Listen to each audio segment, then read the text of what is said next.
When you're behind a computer screen late at night, no one knows who you are, where you are. I became part of this cyber community where people are exploring deviant thoughts and exploring their fetishes.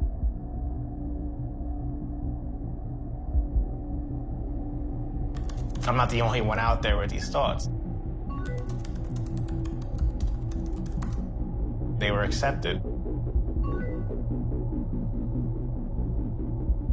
The anonymity makes you try and outdo the other person. Who could be the sicker one? Who could be the more depraved one?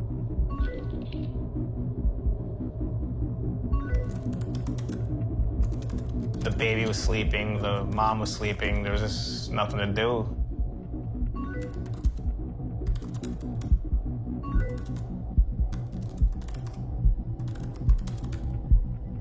And then you shut the computer off and that's it.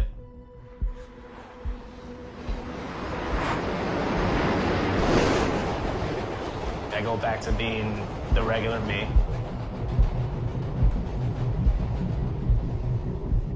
But someone might say the anonymous nature could also bring out who you really are.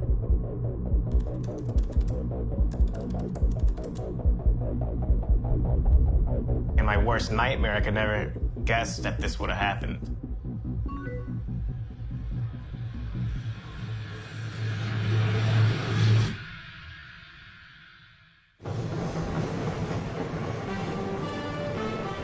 Breaking news, an almost unbelievable story. A New York City police officer has been arrested in a failed plot to kidnap dozens of women, cook them, and then eat them. Gilberto Valle has become known as the cannibal cop. The 28-year-old's wife uncovered the alleged plot. Charged in a conspiracy to commit kidnapping and allegedly used NYPD computers to get information on a list of victims. Defense lawyers did not deny his online activity, but called it a sexual fantasy that he would never act on. These are thoughts, very ugly thoughts, but we don't prosecute people for their thoughts. It comes down to this. Is this guy just fantasizing, or is there enough evidence to suggest he was really planning to do this?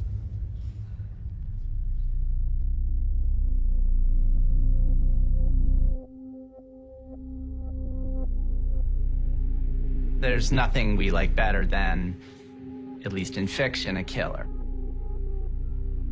You know, the worst, meanest, baddest, roughest, toughest serial killer in the world. Let's get inside their heart and mind and figure out exactly what they're about. And there are story archetypes that we all sort of adhere to. Gil, as the cannibal cop, was typed as well. Whether it was the monster of the week, or as this week's Hannibal Lecter, or as a master criminal, or as a vicious beast who needed to be controlled. Not only was this someone who seemed to have been planning to abduct and eat his wife and other women, but the idea of him wandering around with a badge was something so devious that it was unbelievable. But then when it actually made it to trial, there were two sides to this story. And when the defense stood up and said, this is a thought police case, then suddenly it got even more theatrical and more interesting. It was the best that true crime has to offer, because it was about a crazy side of human behavior that we don't get to see. And that's what was happening in real life here.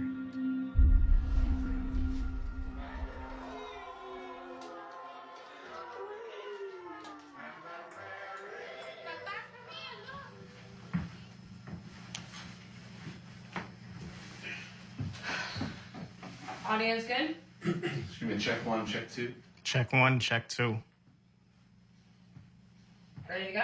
Mm-hmm. There were a lot of myths about what was going on here. You get a picture painted in your head, you get a story, and you just start, once you have that initial concept, once that you have that preconceived notion, you start to seek out pieces of information that go with that jive with it, and you disregard things that go against that.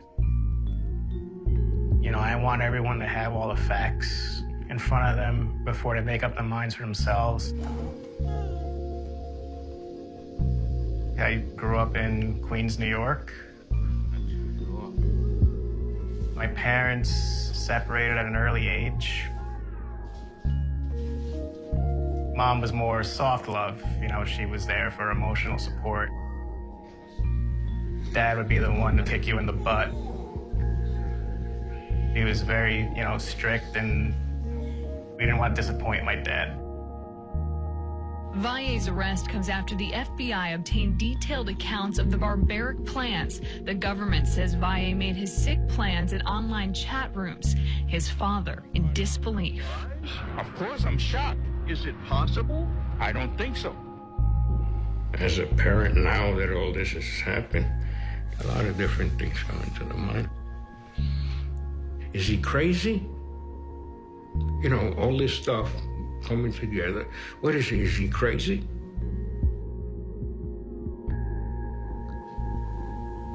How did you feel when you heard the first allegations about cannibalism and kidnapping? I couldn't believe it. I said, that's not my son. I'm like, there's got to be a mistake. That's not my son. You lick the mama kiss? You lick the kiss? You lick the kiss? The first time that I actually heard these internet chats, that's when I noticed, I'm like, okay, my son did have a problem.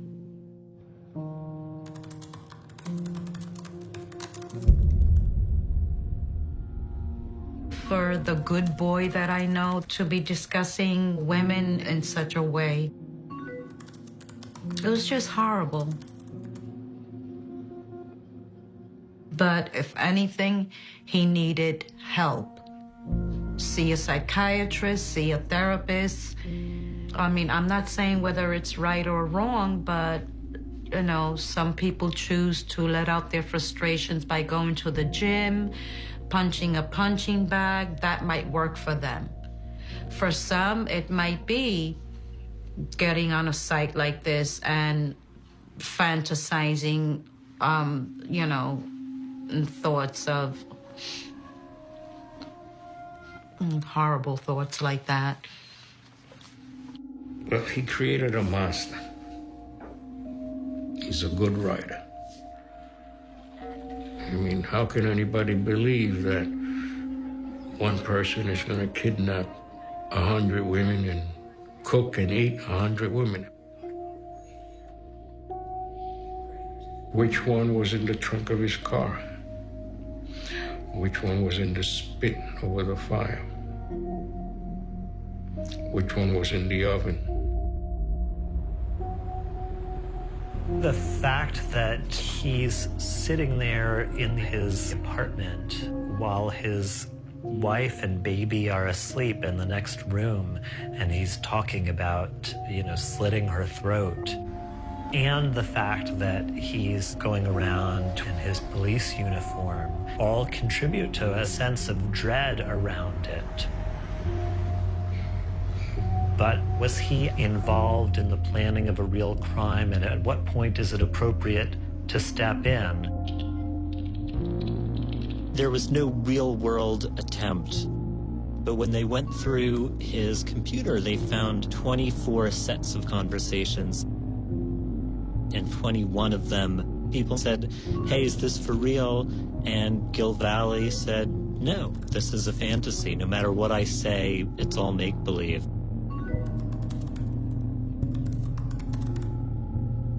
But in 3, he never said that. In fact, there were some moments in those chats where one of the participants would say, hey, are you for real? And Gil Valley would say, yes, he was. That could seem like evidence that this was a real conspiracy.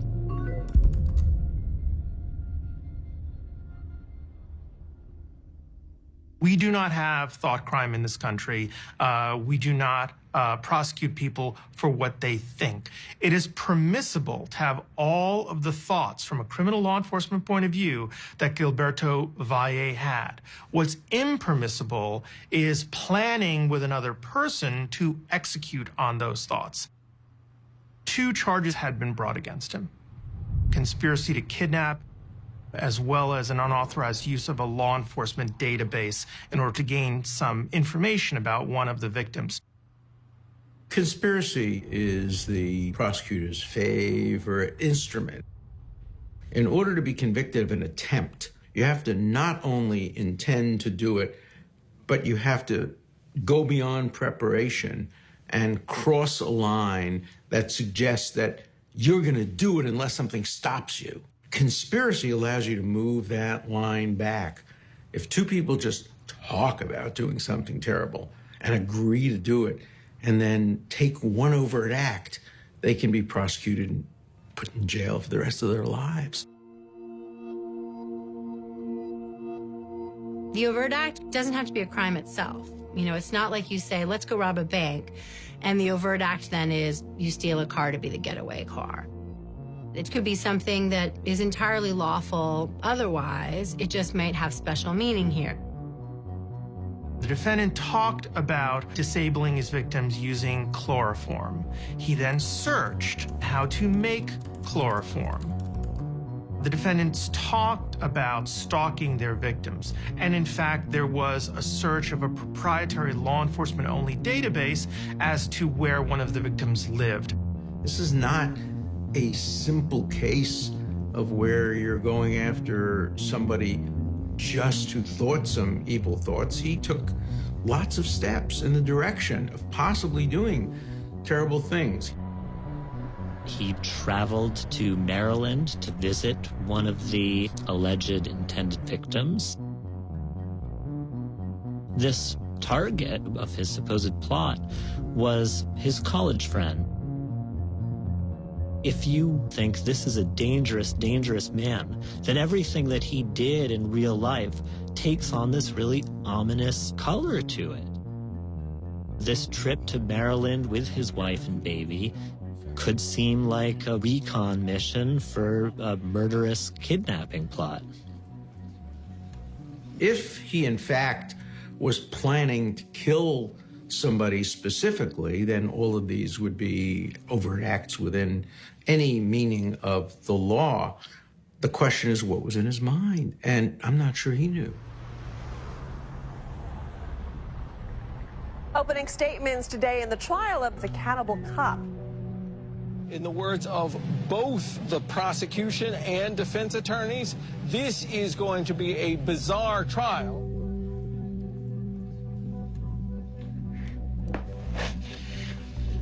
I don't get to draw nudes very often. I usually see people sitting in a chair, looking straight ahead at a judge. But I got to do people on spits, women being cooked and roasted, and visuals of dark fetish net. If you pull in, you could see little naked bodies. It's pretty amazing. I've never really seen anything like that in a trial. There were reporters there from all over the country. We'd heard a lot about this case, but now all of it was being laid out in front of us for the first time. There were 3 alleged co-conspirators: Michael Van Hise, somebody in Pakistan known as Ali Khan, and a man in England known as Moody Blues.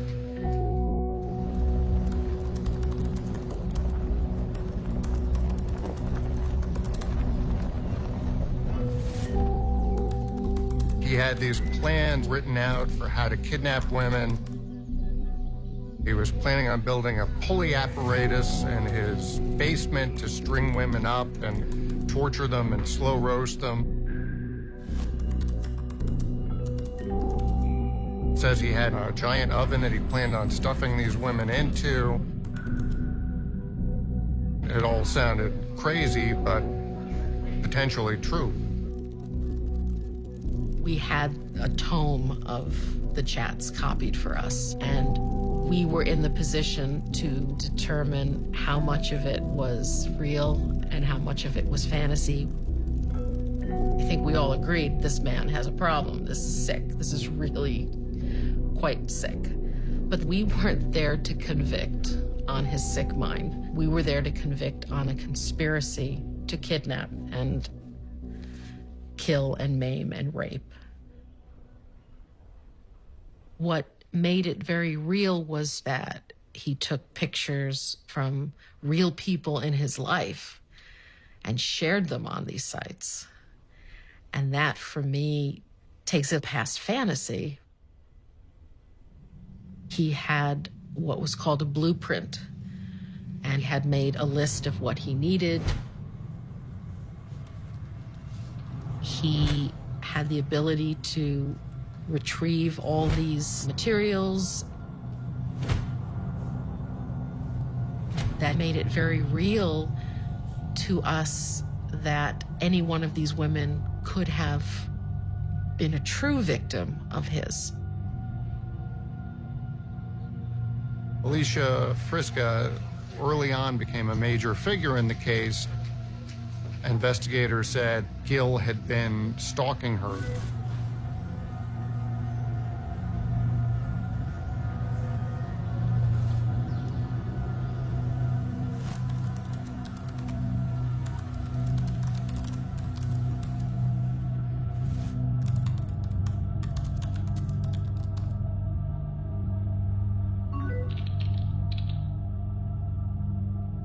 When Gil starts talking money with Michael Van Hise, that shift in tone is chilling. He's suddenly very, grisly and mechanical, and let's talk turkey. Here's how we're going to get it done. And that feels like things are starting to get more real.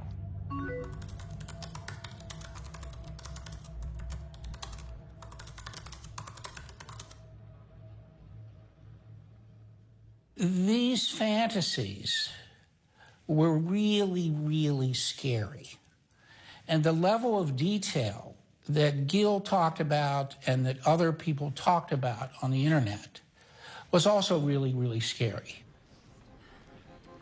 The reality, of course, coming back to reality, is that none of the things that they said ever came to pass. They often missed dates.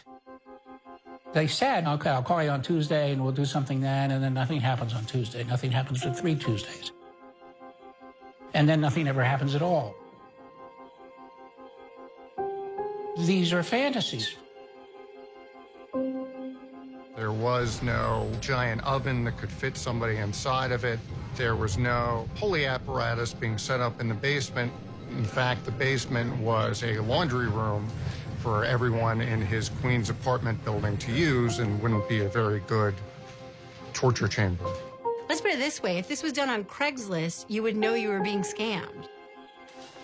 He didn't have any of the things you would need, according to his own blueprints and plans on how to do this. He made up false information that wouldn't be effective.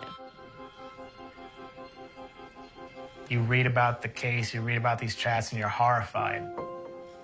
You're turned off, you want to step away, and you're just like, this guy's a monster, like, whatever.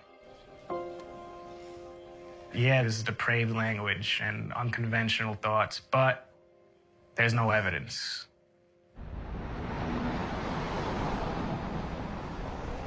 Shock in the courtroom, guilty of conspiracy to commit kidnapping, also guilty of wrongfully accessing a federal database.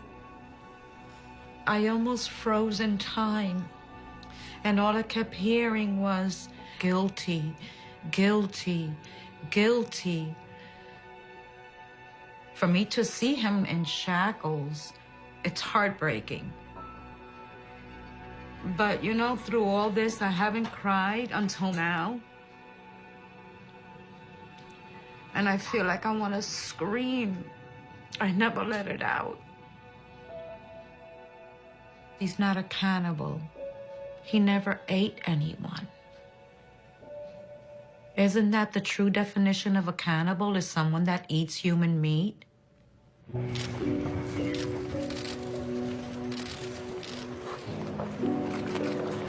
How are you doing, on all due respect? How are you doing?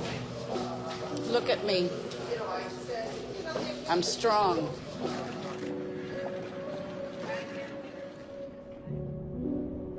I went back to the prison, and that's when I broke down.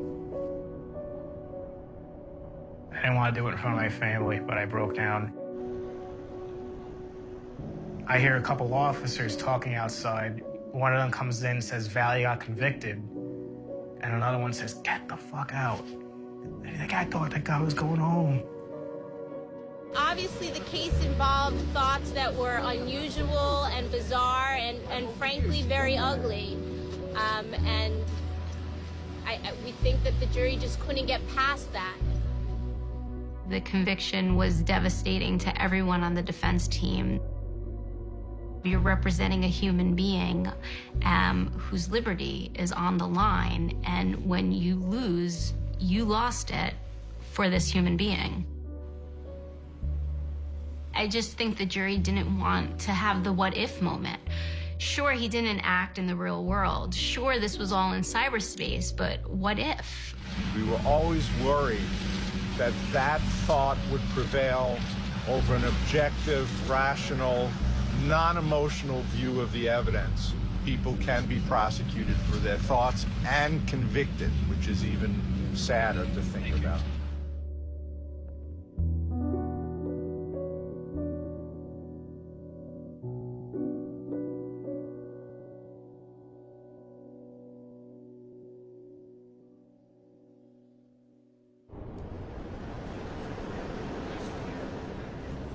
This call is from a federal prison. At this point, I'm pretty depressed every day. Everyone thinks I'm facing sentencing. You know, technically I'm not yet. I'm still waiting to hear from the judge. They keep saying a couple weeks more, and it gets pushed back, and it gets pushed back again and again and again. Julia emailed me, and she said she doesn't think it's going to be good. The Cannibal Cop case really raises the big question. What is the line between thought and action, right? Between fantasy and crime. And it's so gray. In a case where there's no victim, there's no harm, was there enough evidence to show there had been an overt act?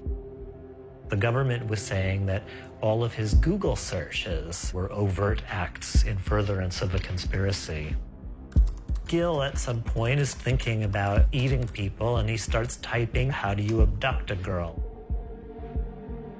He starts doing research into chloroform and baking pans and knives for cutting people up. But the idea that a Google search would constitute an overt act, I think, is dangerous. That's where you get into thought crime. When we think about thought crime, we think about, George Orwell in 1984. You think about the thought police. Think about being put away simply because of something that's in your head. A thought crime in the modern age, in the post-George Orwell age, becomes more of a question of technology and its power to see what's on our minds much more often than it used to be able to.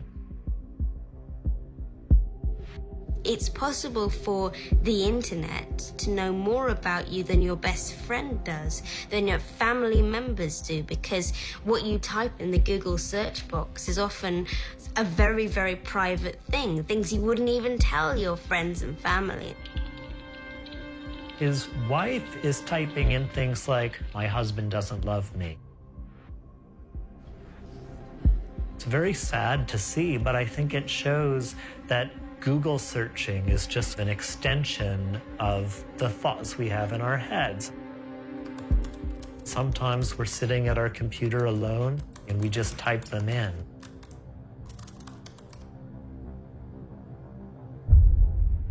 A lot of the searches that Gil was doing are as open to interpretation as those chats are. And one of the cases made by the defense was that this was storytelling, that the Dark Fetish Network was some sort of communitarian storytelling exercise.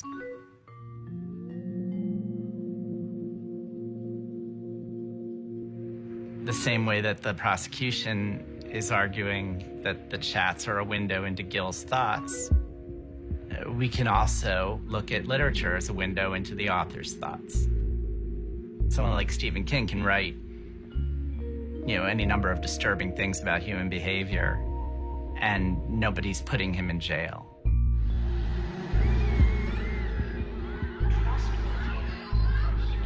Why is it that we're fascinated by stories about violence? If you read, if you view movies, our stories move us immediately into a safe space where we can imagine the worst thing possible, our darkest side. All these violent stories go back to what our most basic primal feelings are. We have propensity for violence. We have propensity for all sorts of horrible acts. But if you can act on those urges in stories, then you don't act on them in real life, in theory. The Cannibal Cop case worries me because we're entering a new era and it's almost uncharted territory. It's always been fairly easy for us to draw a line between fantasy and reality. I mean, there are the stories and images, and then there's what happens in real life. Well, we are in the postmodern era where these boundaries are becoming more and more difficult to draw. It's a daunting prospect to think that everything we do on the internet is, in fact, a window into our true, authentic selves. It's more that the internet invites us to be both who we are and who we are not. The fear that a space for open trading of fantasy becomes instead a policed zone in which, your thoughts may signal your future action is a real one. If we don't protect that space, I think we'll find ourselves in a much different society than the one that many of us thought we signed up for.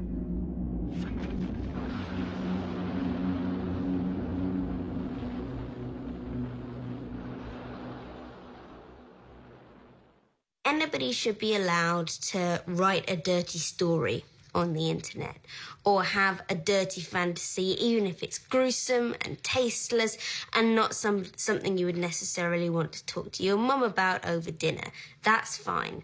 It stops being fine when other real people are involved.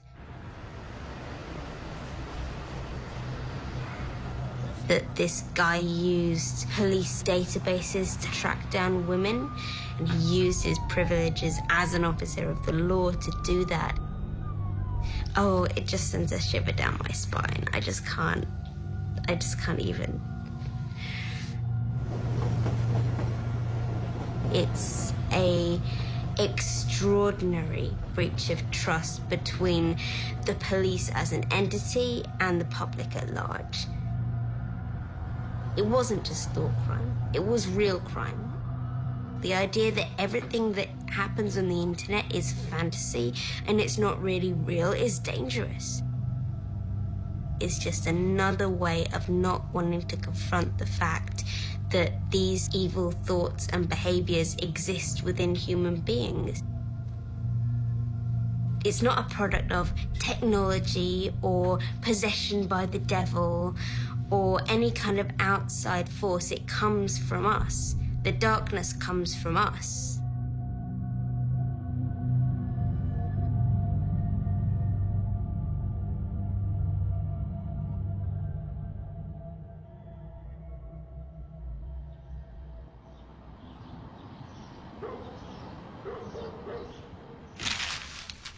Look what I still have, his police uniform. I don't know why I kept it. Well, we're not going to wear that, certainly not. This doesn't, do I have to iron now? Oh, God. I'm so nervous. The judge is making a decision today.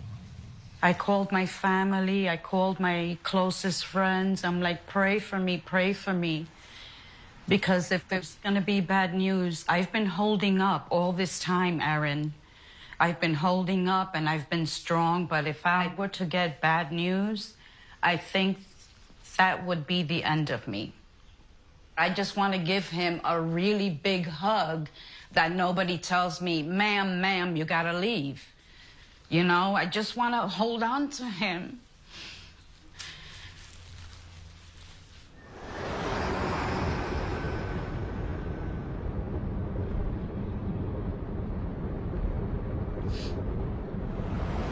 I hope he doesn't have to spend one more night in that cell. Julia did say that, you know, if the news is bad, we still have other options. And what I said to her, like, well, in the meantime, my son is sitting in jail. Another year, another 2 years, how much longer? Oh, it's gonna be a media frenzy, but I'm not talking to anyone. Can you tell us what you know is going to happen this morning? No. I want to see him not be a felon. I want to see him be acquitted. He didn't commit any crimes.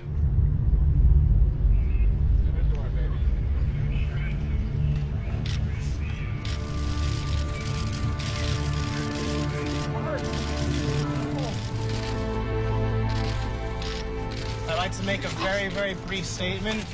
I want to take this opportunity to apologize to everyone who's been hurt, shocked, and offended by my infantile actions. I also want to thank my family from day one. Their support never wavered. I've needed that more than anyone will ever know during this impossible situation. Forgive me, I'm tired. I want to go home and spend some time with my family. Thank you very much. Roberto, 17 months in jail. Do you feel like justice has been done? Granting a judgment of acquittal on sufficiency of evidence grounds, which is what the judge granted, is very, very unusual. And it was front page news. And an acquittal means what? It means you're not guilty, okay? Doesn't mean that you're innocent. One could interpret at least some of the things Gil did as something that wasn't completely consistent with innocence. It could be considered an overt act when he went to the police database looking for targets. How are you going to feel if you let him off and he goes out and eats somebody?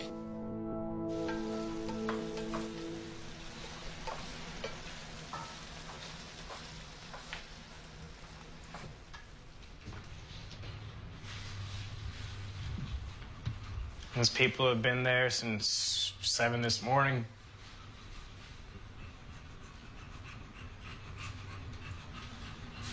Even though I'm acquitted, I'm in home confinement. You know, I haven't really gotten the cabin fever yet, but yeah, I mean, a day like today, I'd love to be outside, obviously.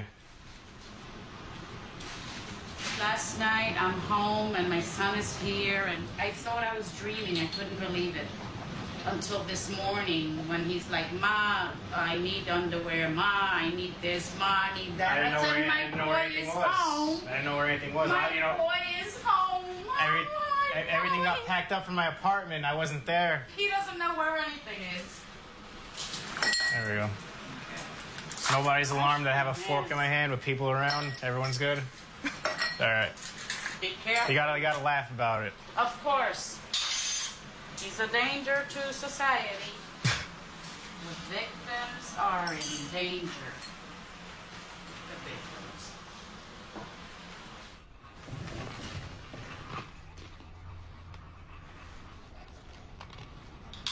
I read the ruling late last night. I mean, the judge just slammed them.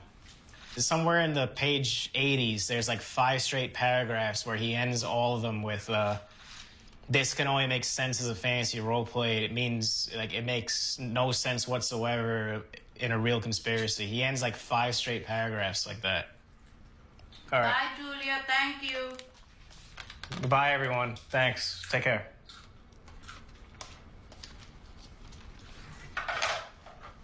Does this come off, or we have to wait for the I don't know. government's appeal?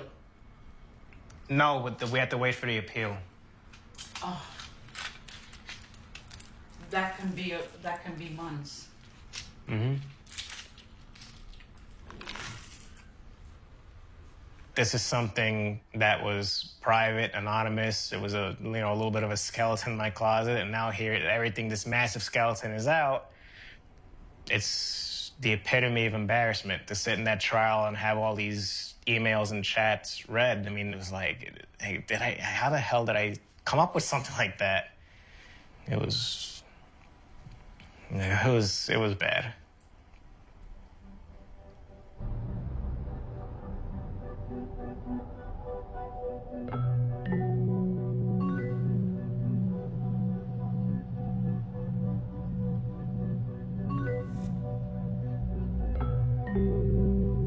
I really don't know how I came across it at first, but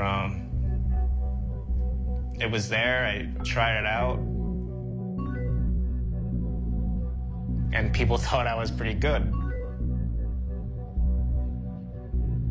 People accepted it, you know?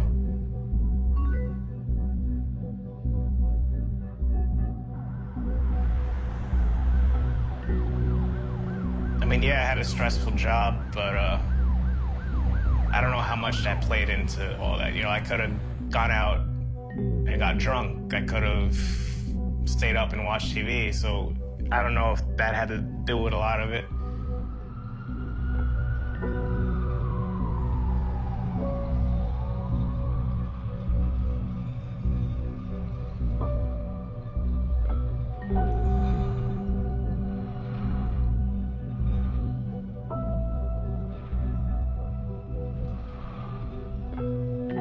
Sexual fetishism is where our id comes out to play sexually. An item, a predicament, a mood triggers an arousal that is much greater than a simple bodily arousal. It's really difficult to understand why someone would be interested in something like that. A lot of people have asked the question, where does this come from? Because they think that something went wrong. Some abuse, some trauma, bad parenting. Many things have been blamed. Because we don't know clearly where things come from, there's a lot of room for interpretation, and there's a lot of room for judgment, and a lot of room for saying things like, they chose this. This is something that they could unchoose. But we don't choose what we're aroused by.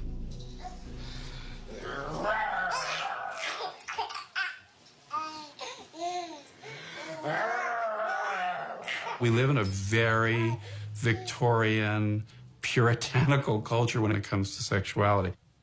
The overt part of our culture sexually is very open. We exploit it, we talk about it, we model it, we advertise with it. It's in our music, it's in our art, it's in our television, it's in our movies.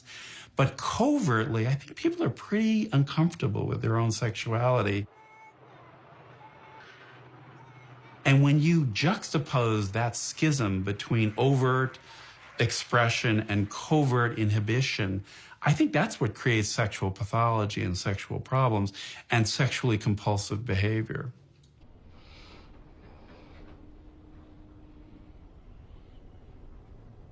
Did Gil ever ask you questions about sex growing up? Not really. When I went to college, I got a whole box of Trojans, you know, and he said, be careful, don't use them more than once bottle or something like that. But he just laughed and took them.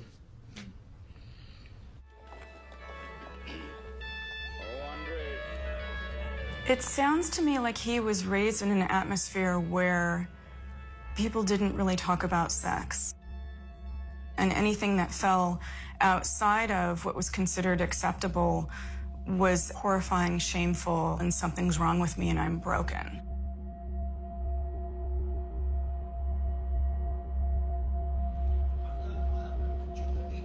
I thought about what led him to get on these sites.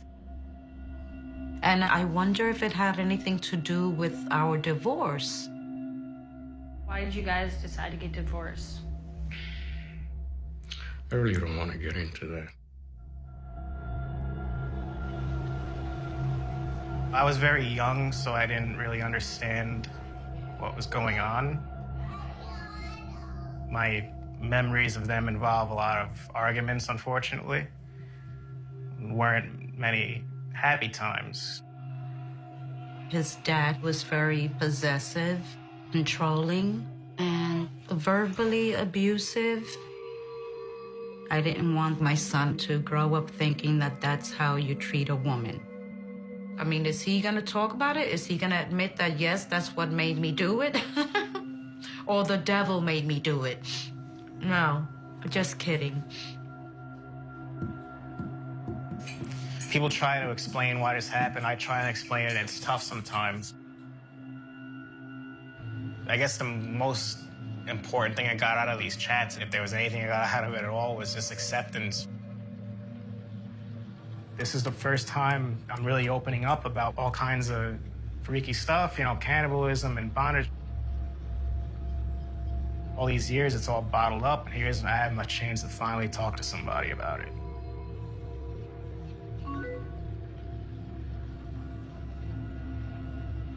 It was such a relief to get it off my chest.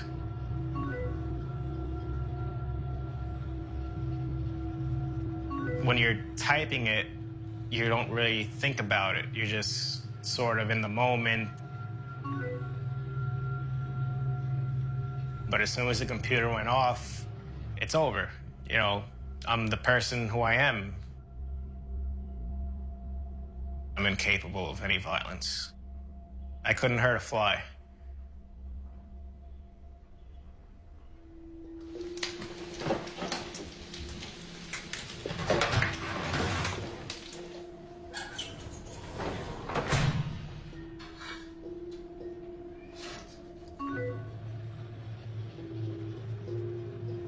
Something that the defense really has to reckon with is even if he's innocent of planning a kidnapping, he's still admittedly very interested in kidnapping. He's on the record talking about it all the time. He can't get it out of his mind. How do you prove that he would never do this in the future? In the ramp up to the trial, they were concerned that this might break down into a he said, she said kind of case where the defense would say he's harmless and the prosecution would say he's harmful. And what they really wanted was the voice of God to come down from on high and say, I've looked at the guy and he's as nice as you and me. And that's what they got with Park Dietz.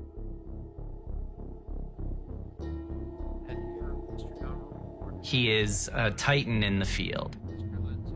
He's interviewed John Hinckley Jr., he's interviewed Joel Rifkin, he's interviewed Andrea Yates.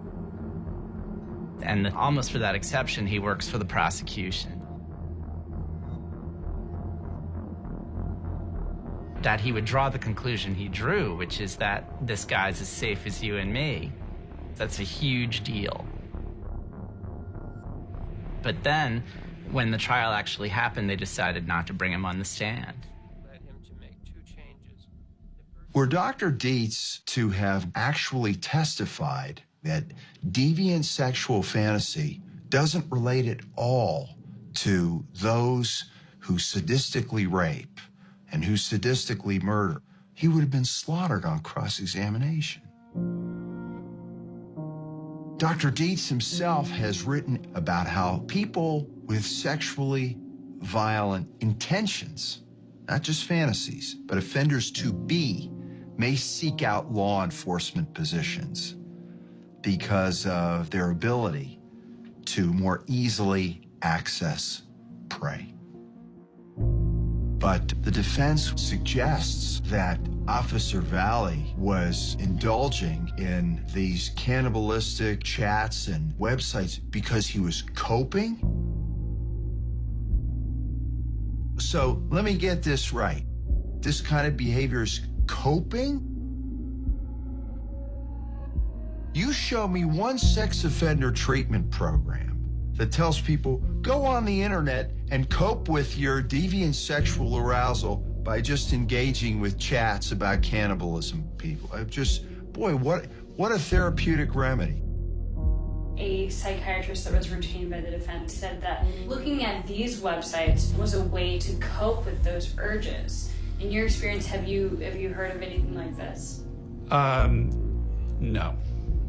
I have not heard of anything like that. I don't know that I would say that looking at those websites is a way to cope with or manage those urges. I would personally not prescribe that to a patient and say, well, if you're having these violent fantasies, just look at websites online and that'll help quell those thoughts and urges. In fact, I would wonder whether it would excite those urges. If you exercise certain neural pathways, what happens is there's a certain reward circuitry that gets activated in the brain, and when you reach a certain threshold, it becomes a habitual or compulsive pattern. And the pathways to the prefrontal cortex that are responsible for judgment and reasoning and making good decisions shut down simultaneously. So you have a combination of elevated, pleasurable stimuli in the brain with poor judgment. And that's kind of a perfect storm for problems.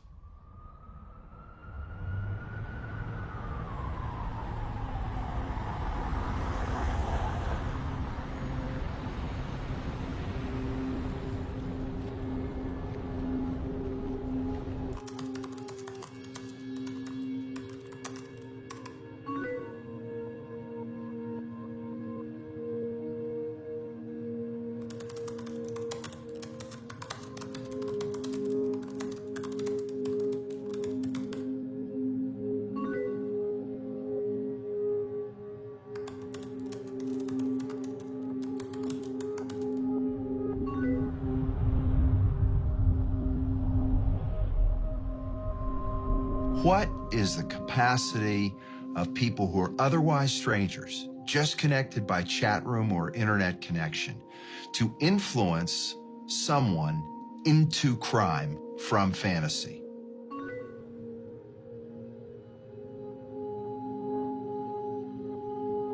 Some fantasies remain fantasies. Some fantasies graduate.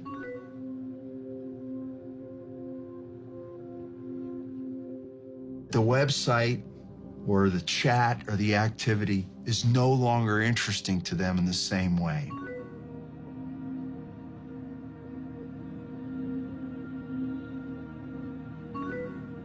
But acting on it would be.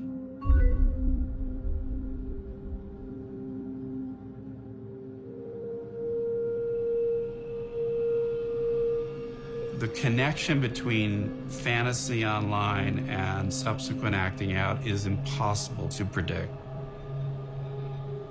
You can't just assume that fantasy means that they will enact a behavior, but you can't also assume that they will not.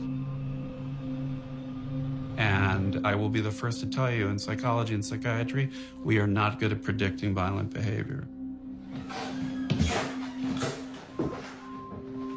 The highly unusual facts of this case reflect the internet age in which we live. Valley had discussed kidnapping, torturing, raping, murdering, cannibalizing women with 24 individuals. At trial, the government conceded that 21 of these communications are nothing more than fantasy roleplay. The government nonetheless contends that Valley's communications with Van Heist, Ali Khan, and Moody Blues reflect a real kidnapping conspiracy. Because the government did not offer sufficient evidence to permit a reasonable juror to distinguish between Valley's alleged real chats and his conceited fantasy chats, the jury's verdict on count 1 cannot stand. I like when he ends with that. The jury's verdict cannot stand, must not stand. I just hope, the government doesn't appeal this and this is officially over. Right now we have that looming over our heads. Until this thing comes off, it's not over,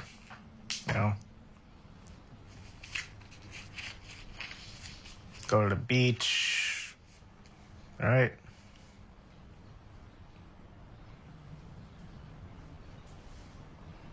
Make my cross-country trip. Yeah, those would be good times when it happens. Kill.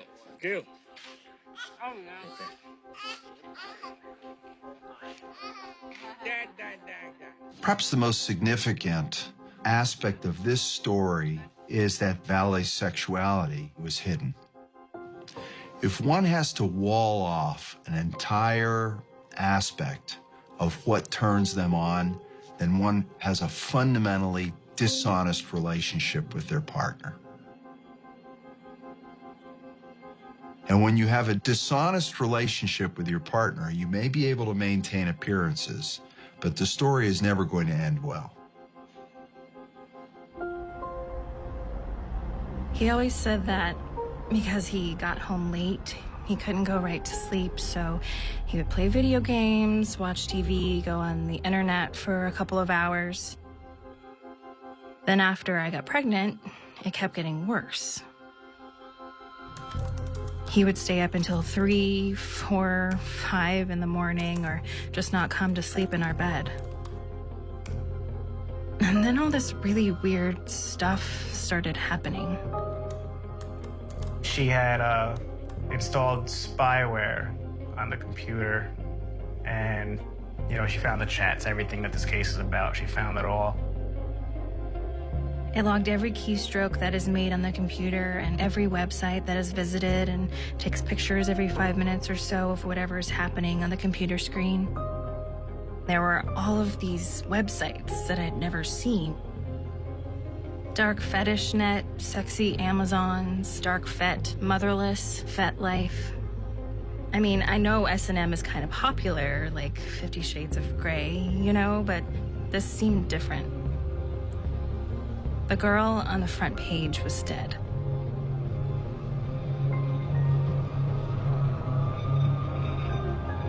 I noticed on one of the screen pictures that was taken an email address that I didn't know about.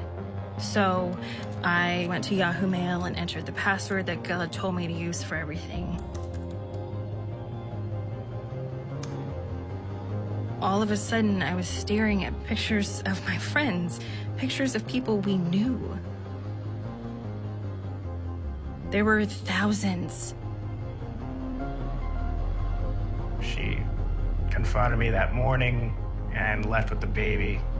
I didn't really know what she was planning on doing or how long she was planning on staying. We did stay in touch throughout.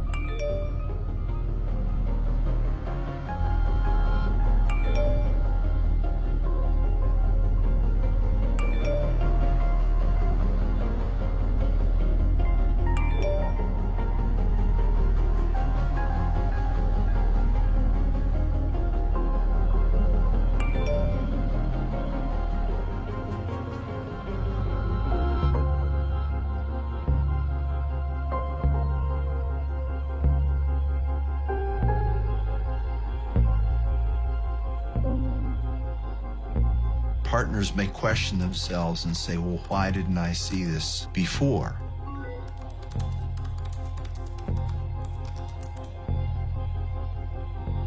But we've had an unexpected proximity to a side that he doesn't show to others, wouldn't even show to his wife. I was going to be tied up by my feet and my throat slit.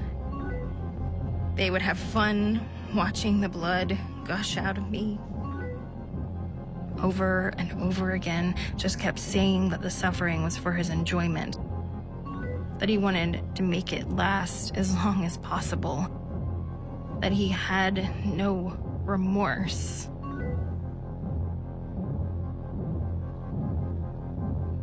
It was tough to listen to her, talk about our relationship. We were together for 3 years. I thought they were 3 wonderful years. Yeah, I would do this at night, but it didn't affect my personal life at all. It didn't affect my job. It didn't affect my family. I was still the good husband. I was still the good father. I was still doing great at work.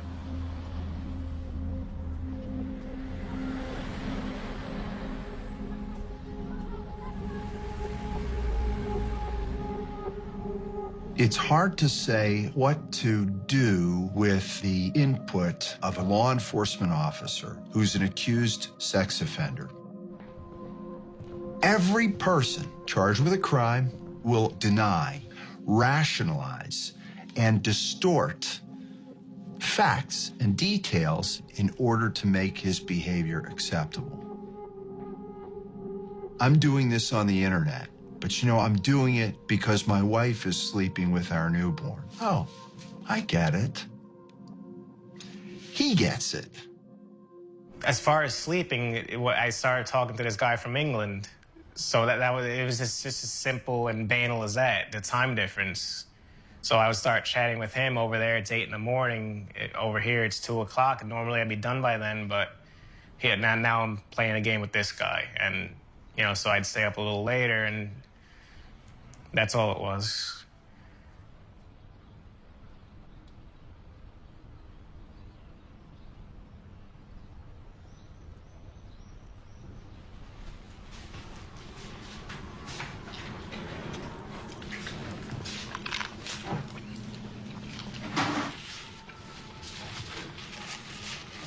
Isn't that amazing? And it's the truth. The day she puts the spyware on is the day I'm moving on from this, because like I said before, it was starting to affect my family life, and that I was staying up later, and I didn't want, I always said once it starts to, if it ever affects my family, it's got to go. So it had to go. And that day, if I'd done it a day sooner, none of this would have happened. Isn't that incredible? I told that to, my lawyers and deets that, I'm not making that up. That's a God-honest truth of my daughter's life. I went on that day to delete everything. It's almost like there's a higher power who said that this had to happen, and maybe one day we'll know why.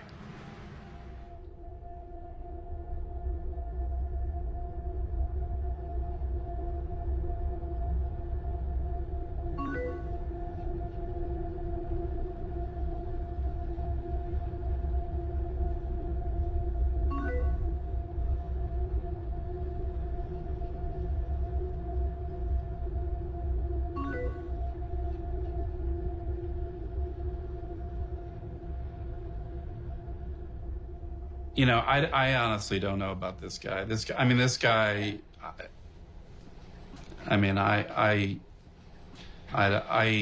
the fact that they got him off on that defense is pretty lucky for him.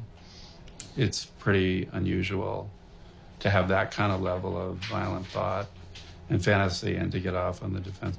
I would not be shocked if he ends up back in jail. It disturbs me that Mr. Valley is out. Do I worry for harm? Not really. But, he's a disturbed man. We, as the jury, were confident that from what we had, what we were given, we made the best decision we could. And when it was overturned by the judge, I felt betrayed. It was a very difficult decision. We were not in agreement from the very beginning. Some felt more strongly that he was guilty. Others needed much more proof. Ultimately, the weight of it was that this decision was going to ruin this man's life.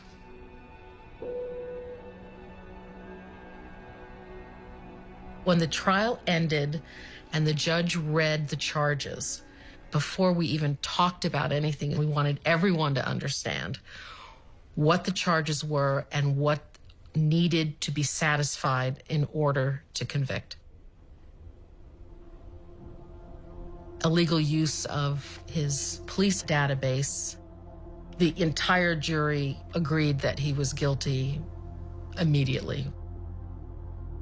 And it was just the conspiracy charge that we really needed to take our time with.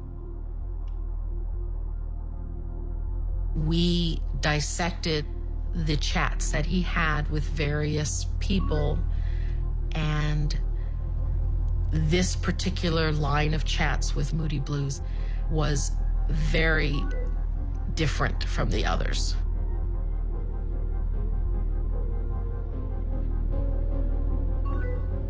We collectively, as a jury, felt the tone had changed. We read them over and over and over again, and even the people reading them had to stop at some point because we just couldn't take it. It was very, very hard.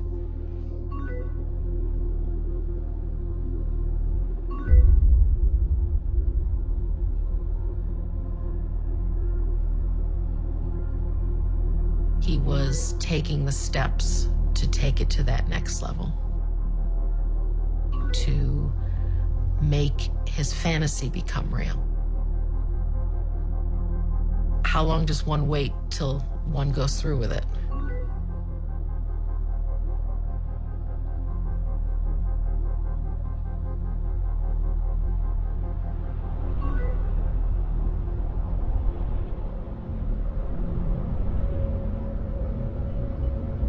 The trip to Maryland was planned to meet this college friend, and he was bringing his wife and his daughter along on this trip. The defense maintained that this was just a trip to visit a friend. But his chats with Moody Blues indicated that he couldn't wait to go see her, that he couldn't wait to think about what he was going to do to her, and also find out where she worked and get some more background information.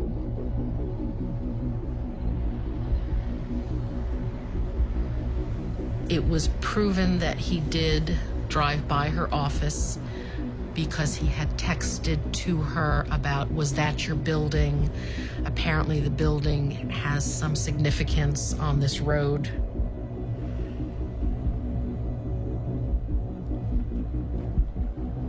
He did meet her for brunch with his wife and his daughter, and all seemed normal.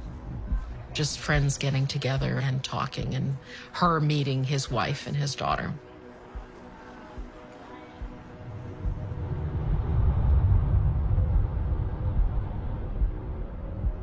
A normal person in real life comes back from a road trip. They've been driving, they've been with their family and their baby, and they come home and they unpack and they relax and they figure out what they're going to do for dinner.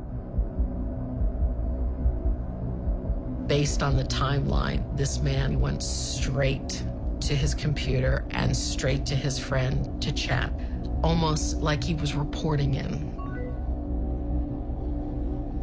And you could tell he was excited about it.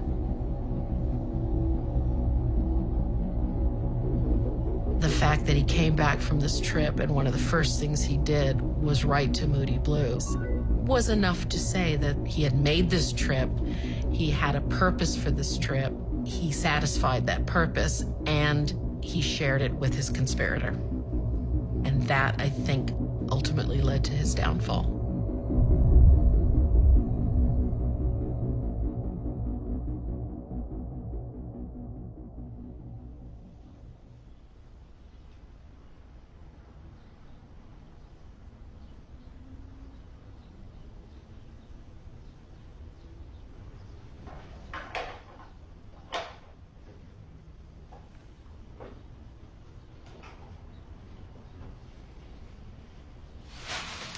You know, we sort of expected this. I mean, we felt good. Maybe they wouldn't, but This just buys them more time. That looks delish.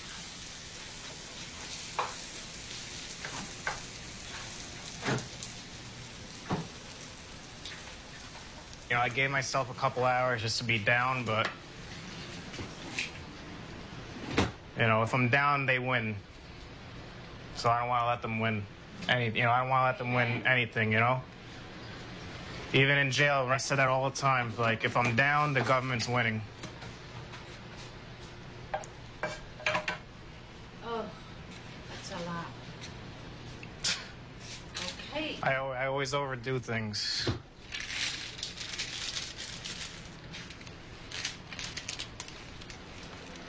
I guess Mom can get used to having me at home.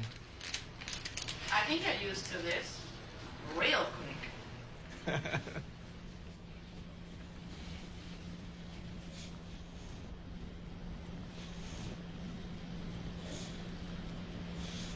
I'm gonna be stuck in here for how many more months? You know, I was looking at possibly going out this weekend. I mean, I thought it was over, and it's not over. It doesn't mean they're gonna go through it. Don't forget. They're smart people. They have to know I'm innocent. They have to know there's no evidence. They have to know they screwed up. Maybe they're thinking, how would it look if we just dropped it? In a sense, they had to go through with this just to save face.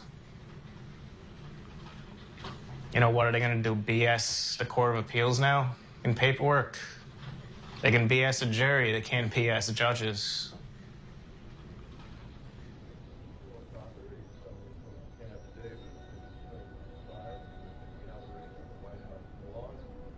My father always taught me to defend the underdog. And the underdog is always the person who is on trial with all the resources of the state, the police, the prosecution, being used against that person. I think juries have often been unwilling to apply the presumption of innocence. When I have a jury, the first question I ask is, if the evidence shows that the defendant probably did it, will you convict? And many of the jurors say, of course we will. I say, strike that juror. Probably isn't enough. You have to be willing to free somebody who will probably do something bad and who has probably done something bad. Probably just isn't enough. Better 10 guilty go free than 1 innocent be wrongly confined. We just can't allow our system to begin to err on the side of putting people in jail if they may not commit crimes. They said that the line between fantasy and reality crossed when he had lunch with the girl in Maryland. So that makes it seem like shit, like when Gil had a lunch with this girl, you know, maybe he was thinking about something. As far as coinciding with the chat, I knew, like, yeah, I had the chat, but, you know, I was with my wife and daughter. Nothing ever happened at the brunch. They made the whole weekend out to be a surveillance episode. I went down Friday night. I saw 5 people that weekend. We did things as a family down in Maryland. And the whole weekend was about surveillance. I mean, it's just... And this is the database. Right. When the prosecution makes a big deal of him using this computer to look up information about these women, yes, it's a violation and yes, it's a crime. But looking at the timeline between when he actually did those searches and when he was having chats about those women with other people on the dark fetish network, it's not exactly clear that he's planning anything.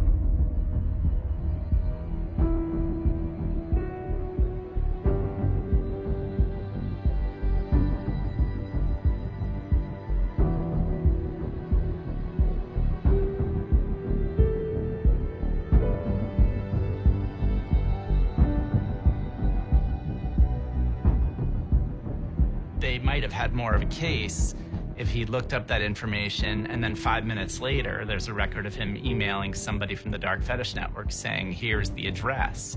But he didn't even give anybody on the dark fetish network their addresses. He didn't even give them their last names.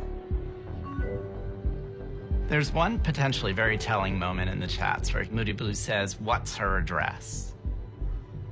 And Gil says, "I can't do that. I can't give you that." Suddenly the bubble bursts.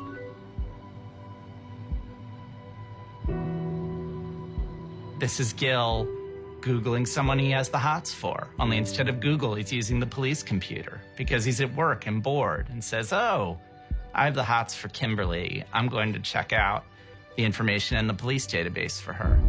And so he does. And that's sick and creepy and weird. But is this the action of a guy who's planning and conspiring a kidnapping?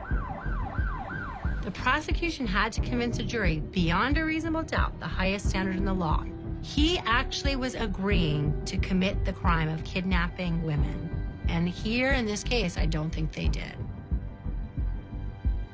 There might be a tendency to want to punish people for who we think they are, as opposed to what they've actually done. And so this could be a case where the jury heard the evidence and thought, I don't maybe think he was gonna do it this time, but I'm worried he might do it in the future. I'm worried about what kind of person he is. I don't like this guy. I think he's creepy. And so the, way they resolve that tension is to convict. Well, we were convicting someone on what he wanted to do, not what he did. So we had to believe that he was going in that direction to actually commit a crime. It's easier to make a decision when you have fact with beyond a shadow of a doubt, reasonable doubt. And there was not anything that was fully and completely compelling. We had to understand this man through these chats.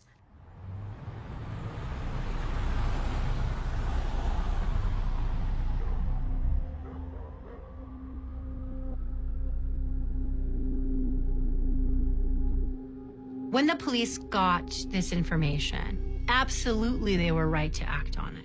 No one in their right mind, I think, would suggest when his wife came and said, "Look what I have, these disturbing chats, and my husband, by the way, is a police officer with some power," that they should have said, "Go home, ma'am, no big deal," right? What should they have done? They should have initiated an investigation. It could have been as simple as an undercover agent signing up for an account on darkfetishnet.com and trying to engage him and make real plans. Since Gil's conviction and since it's been tossed out, there's been movement on other cases related to the dark fetish network, where the feds took the extra step of creating a sting operation. And there have been people who've been convicted after they met with agents to plan the kidnapping. One of them, Ash, actually went so far as to create a kit. He started collecting items that one might use in a real abduction and torture scenario.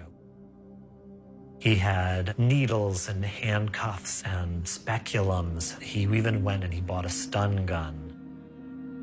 You can see that they took this so much farther than Gil did. It makes you realize that there is this whole, so many steps before you get to actually lunging out of a car at someone and trying to hurt them. Some very reasonable people could come to the conclusion that unless and until he's in a car with the rope and the chloroform headed to wherever victim 3 lives, it's not enough. Some reasonable people could also say even that's not enough. It's not enough until he gets to the doorstep and actually starts walking up the steps and is about to hit the doorbell and say, "Hi, it's Gilberto. Can I come up?" And some people would probably even quite reasonably conclude that we really don't know what he's going to do in that apartment.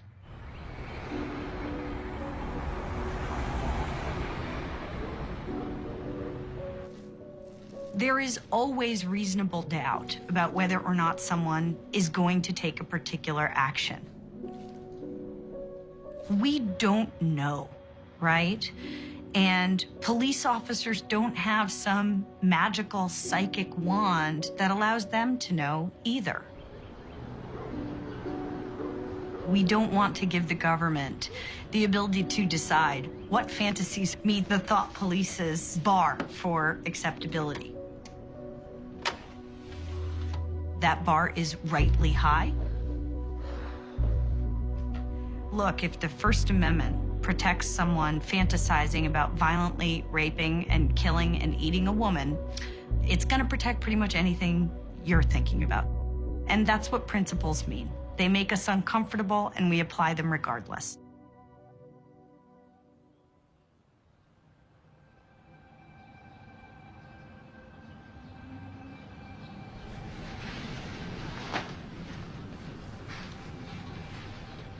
We're going down to court for my sentencing for the misdemeanor.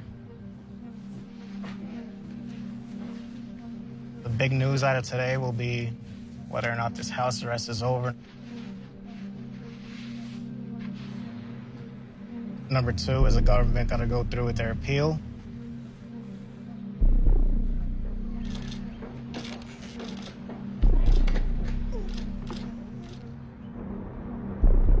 The interesting thing about what's happening with Gil now is that he no longer is just the cannibal cop. He's patient zero in the thought police epidemic that might sweep the nation. We're all determined to try and stop horrible tragedies before they actually happen. And we feel like we can do it. That all we have to do in the future is monitor the right things and set up enough cameras and do enough computer surveillance. But to me, that is an extraordinary assumption to be making. Good morning. If we had an MRI that could read your mind, would we want to comb through society and find the true deviants among us who think these deviant thoughts and really mean to execute them or would execute them in a perfect environment? Certainly in science fiction, like Minority Report, where they talk about pre-crime, that's a dystopic vision. And I think that's because when you think about it, it's often hard for any individual person to even know themselves the line between what they're imagining and what's real. It's part of the mystery of humanity.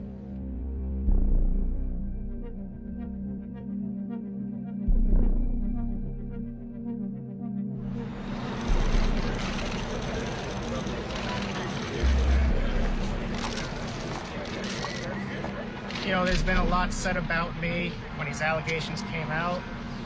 And, you know, that's not who I really am. That's never, people who know me the best know that, and I'm ready to show people who I really am. That's it. Can you give us some idea what got you involved in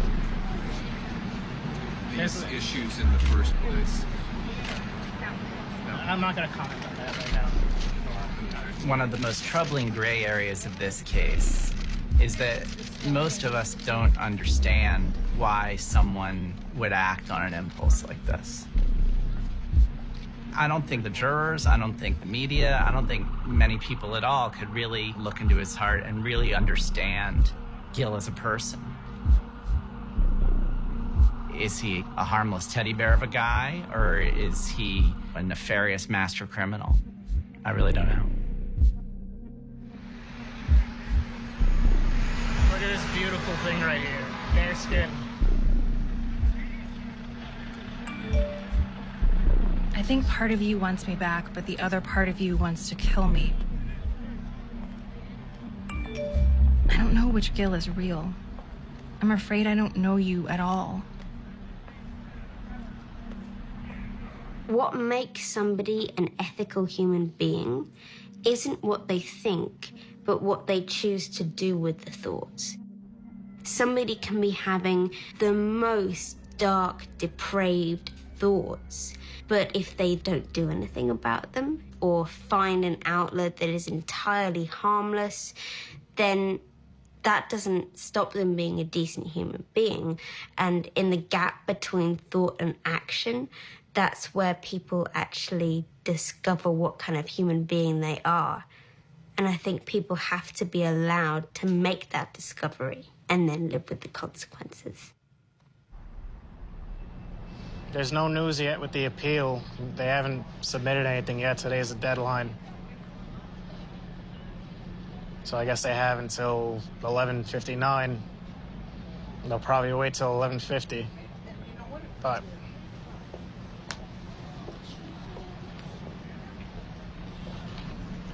they're gonna appeal. I mean,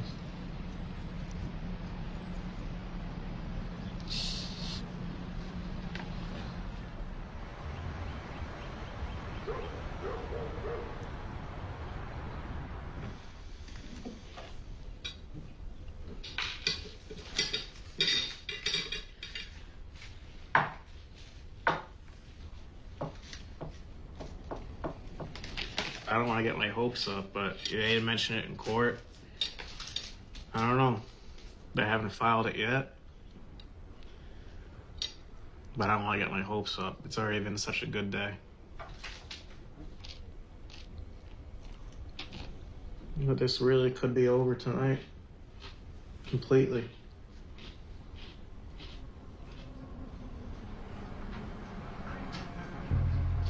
They have until midnight, so we're waiting until midnight. Then that's it. They never asked for more time.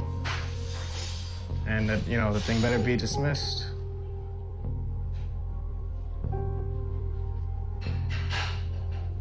Nothing we see yet. Tick tock, let's go, midnight. Go on.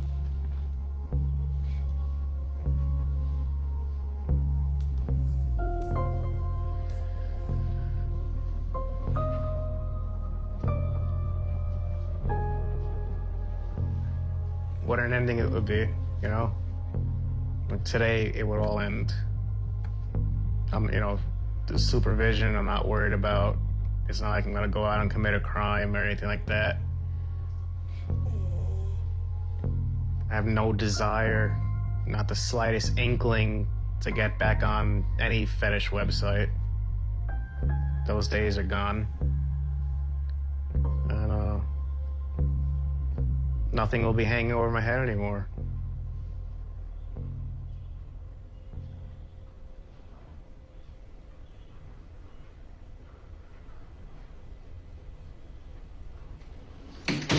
I fell asleep and I woke up. It's after 12. I'm like, it's quiet down there. My heart starts racing. That's concerning. This is concerning me, though. I don't know what this is.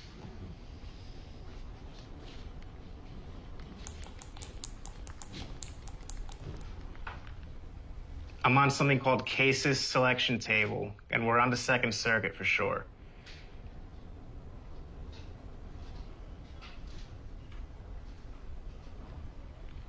Yeah, I see it.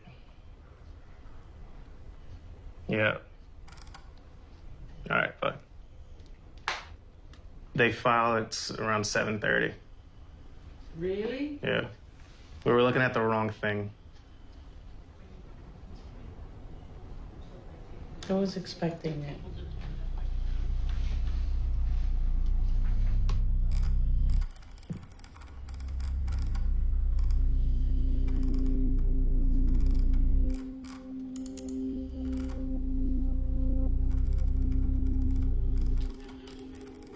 It's the same arguments, you know, that I conducted surveillance. Oh, dear God. Yeah.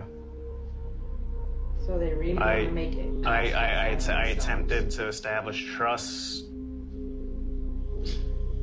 It's laughable.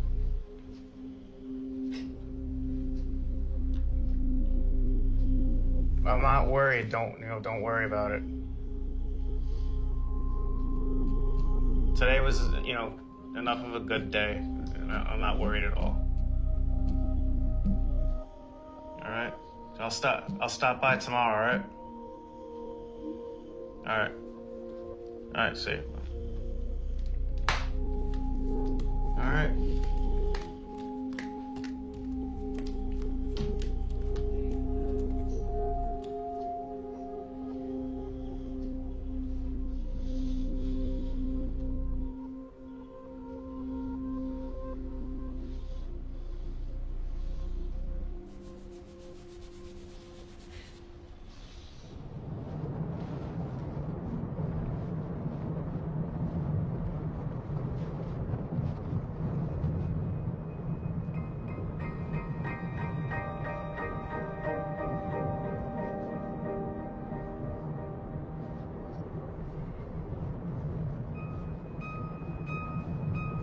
Let's hope my cell phone is not 700 yards from somebody I knew in high school.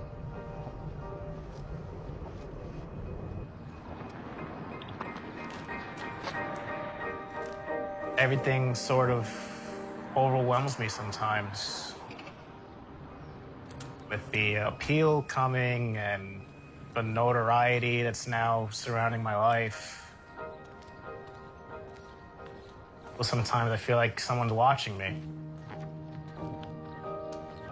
But the first couple weeks I was out, I realized that no one was really recognizing me. So I started getting more and more comfortable going out. And I thought the next step was to get to dating again. It's been a long time, you know. I think sometimes I'm craving a little, I'm craving some companionship. There's nothing wrong with that. If I do go, out with a girl, at what point in the dating process do I bring this whole thing up? She'd either be, run for the hills, or she'd be somewhat curious, interested. I don't know, there have to be people out there who are interested. But some people are gonna think I should be locked up for the rest of my life. There's no getting around that. I made a bad mistake, a really bad mistake. But, it's not gonna cost me the rest of my life.